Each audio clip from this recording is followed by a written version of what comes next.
I wanted to just take a quick look at push paddles in the wood shop, and if you don't have any push paddles, you definitely want to get some, particularly if you're just using a push stick.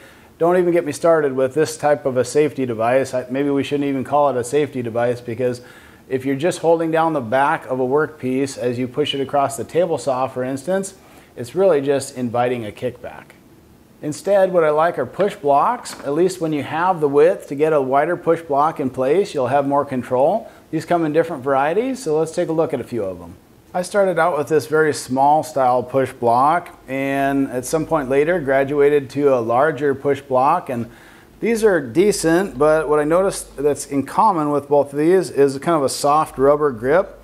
And while that is very grippy initially, something about it, you tend to lose some of that traction as time goes on in the shop and it gets dusty. And for some reason that seems to be different on the Milescraft grabbers. They have a diamond grip on the bottom. It's a firmer rubber and it seems to maintain its traction even once it's dusty. They're similar in size to the Rockler products, both in length and width, so I like that. About the same height as well. But you want one that has a handle that's very substantial, and having one that's angled is beneficial just to keep your hand clear of the blade. The Grabber Plus grows in lengths a couple inches. It's closer to 10 inches long. It's got that same diamond grip pattern on the bottom, but you add an interesting feature. It's got retractable heel hooks. And the interesting thing on that is you can keep them retracted by tightening that knob, or you can just leave them in this spring-loaded position.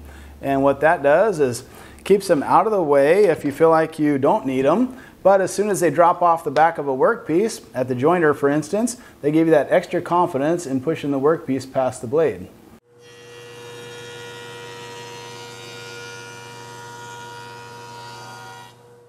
Jumping up to the Grabber Pro, it's a little bit bigger yet, so let's take a look at that one.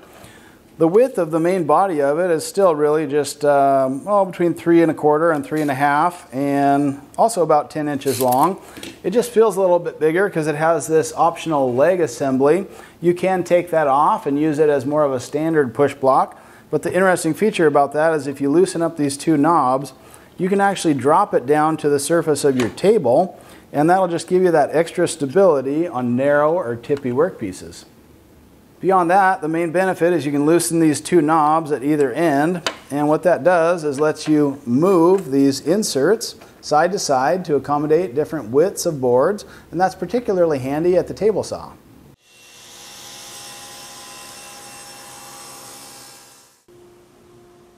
This is the 1/4 inch leg that comes pre-installed, but you can also swap that out with just a couple of Phillips screws for an incredibly thin 1/8 inch leg.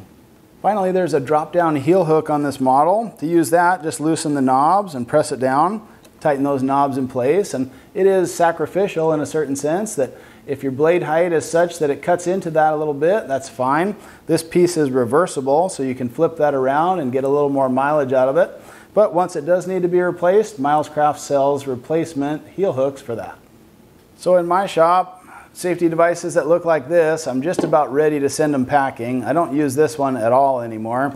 This style of push stick, I do have a few of these kicking around, but really I'll only use them for the last bit of the cut at a bandsaw where you have to push the workpiece past the blade. It's handy for that, but I feel they're very, very dangerous at the table saw. So definitely have some different solutions about at the table saw.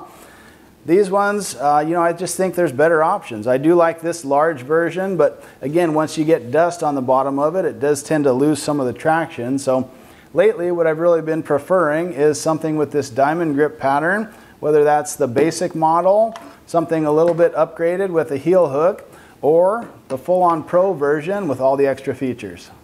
So if you haven't taken the time to set yourself up with good safety gear, start with a couple push blocks.